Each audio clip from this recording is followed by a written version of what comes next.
पग पैर आराधिए ज्योतिर्लिंग शिवरूप, नैनन बीच बसाइए शिव का रूप अनूप। नमस्कार। सृष्टि के मंगल के लिए भगवान शंकर 12 ज्योतिर्लिंगों के रूप में इस पृथ्वी पर विराजमान है। स्कंद पुराण में लिखा है कि इन 12 ज्योतिर्लिंगों में केदारनाथ सबसे श्रेष्ठ और फलदायी हैं। पृथ्वी के शिवलोक केदारनाथ में जो शंकर भगवान के दर्शन करता है वो हमेशा हमेशा के लिए शिव के हृदय में बस जाता है, उनका रूप हो जाता है। नमः शिवाय, हरि ओम नमः शिवाय।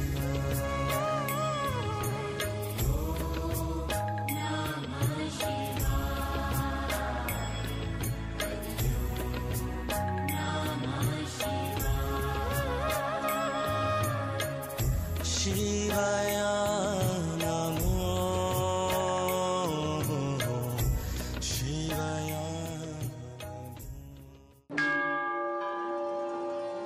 सृष्टि के 3 लोक और काल चक्र के 4 युग जिसकी प्रार्थना में निरंतर लीन है, उस महायोगी का नाम है शिव।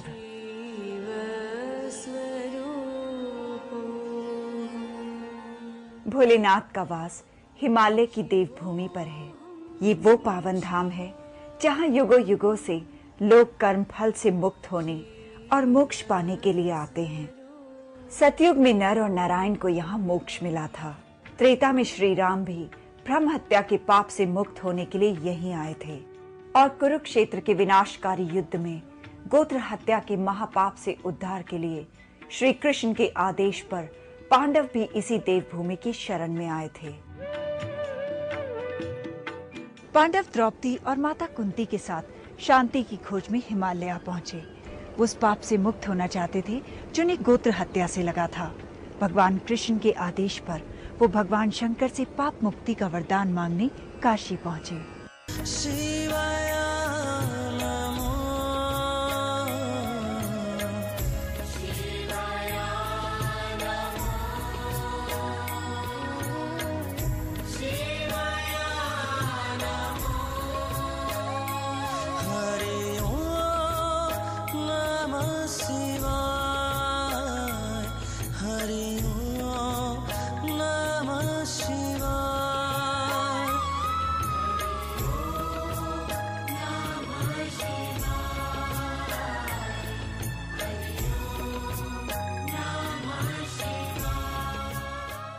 काशी भगवान शंकर की त्रिशूल पर टिकी है।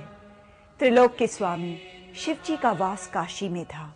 ये स्थान उन्होंने स्वयं अपने लिए चुना था, इसीलिए काशी के कण कण से उन्हें अपार स्नेह था। सारी सृष्टि पर दया दृष्टि रखने वाले भगवान शंकर कुरुक्षेत्र के महायुद्ध में हुए नरसंहार से बहुत दुखी थे। पांडव जब गोत्र हत्या से पाप मुक्त होने के लिए उनका आशीर्वाद लेने काशी पहुंचे तो भोलेनाथ अपनी प्रिय नगरी काशी को छोड़कर हिमालय की ओर चले गए। हिमालय पर भगवान शंकर गुप्त रूप से वास करने लगे। काशी से प्रस्थान के बाद जहां शिव ने गुप्त होकर वास किया, उस धरती को गुप्त काशी कहा गया। त्रिलोचना। यहाँ शिव अपनी शक्ति मां पार्वती के साथ अर्धनारीश्वर के रूप में विराजमान है।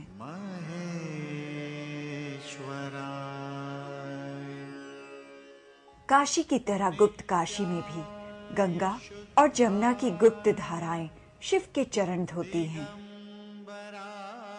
शिव दर्शन की मनोकामना पूर्ण करने के लिए पांडव उनकी खोज में काशी से गुप्त काशी आ पहुंचे।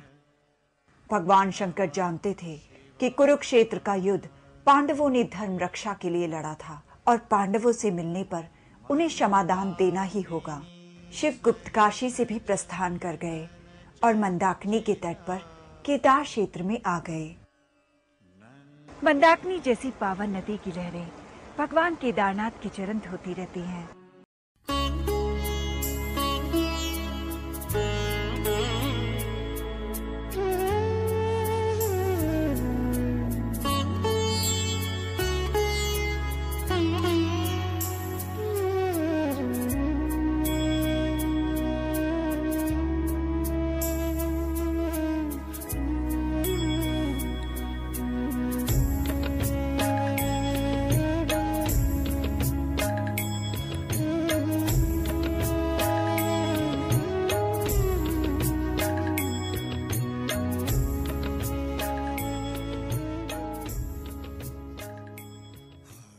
कुरुक्षेत्र नरसंहार से दुखी शिव पांडवों को दर्शन न देने के लिए काशी से गुप्त काशी और गुप्त काशी से केदार क्षेत्र आ गए।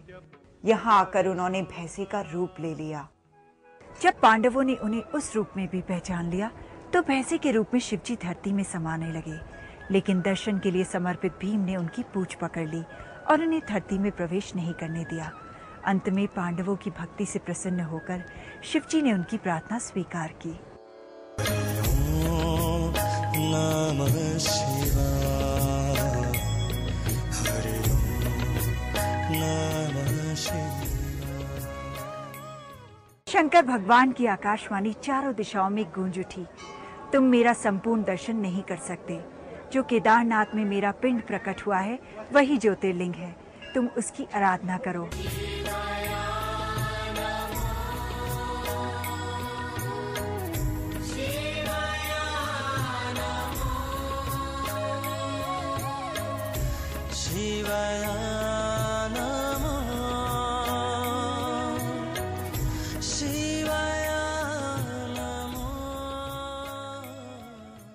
शिव का दर्शन अगर स्वप्न में भी हो जाए तो जीवन मरण के चक्र से मुक्ति मिल जाती है। धन्य है केदारनाथ, जहाँ साक्षात भगवान शंकर को आंखों से देखा जा सकता है, मन से महसूस किया जा सकता है और हाथों से छूकर प्रणाम किया जा सकता है। शिव स्वरूप भैंसे का पिंड यहाँ ज्योतिर्लिंग के रूप में स्थापित है। इसलिए केदारेश्वर ज्योतिर्लिंग का दर्शन साक्षात भगवान शिव के शरीर का दर्शन है।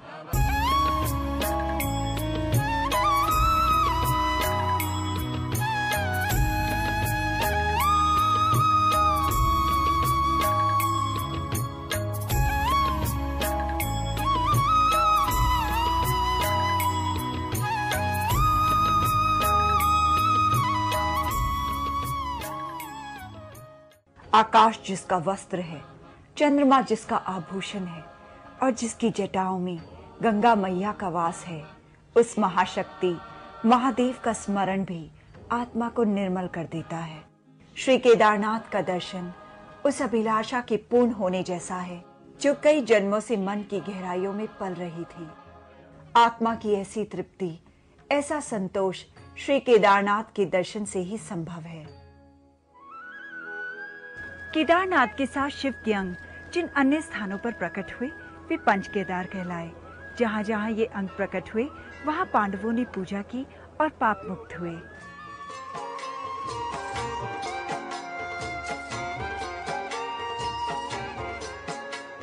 भैंसे के रूप में भगवान शंकर के अंग हिमालय की देवभूमि पर 5 स्थानों पर प्रकट हुए। पिंड जहाँ केदारनाथ में प्रकट हुआ वहीं जटाएं कल्पेश्वर में, नाभि मध्य महेश्वर में और मुख रुद्रनाथ में प्रकट हुआ। शिव की बाहें तुंगनाथ में प्रकट हुई। जहां इस धरती के सबसे ऊंचे मंदिर में भगवान शिव की आराधना की जाती है। कहते शंकर भगवान की बाजू और हृदय यही तुंगनाथ मंदिर में प्रकट हुए थे। पर्वतमालाओं से घिरा ये मंदिर, यहाँ शंकर भगवान की आराधना करना बड़ा फलदायी माना जाता है। नीलकंठ, केदारनाथ और नंदा देवी की पर्वतमालाओं से घिरा तुंगनाथ मंदिर संसार का सबसे अधिक ऊंचाई पर बना मंदिर है। ये ऊंचाइयां सिर्फ पर्वतों की ही नहीं है, ये आस्था की वो ऊंचाइयां हैं जहां पहुंचकर हम साक्षात भगवान शिव तक पहुंच जाते हैं। ओम नमः शिवाय, हरि ओम नमः शिवाय।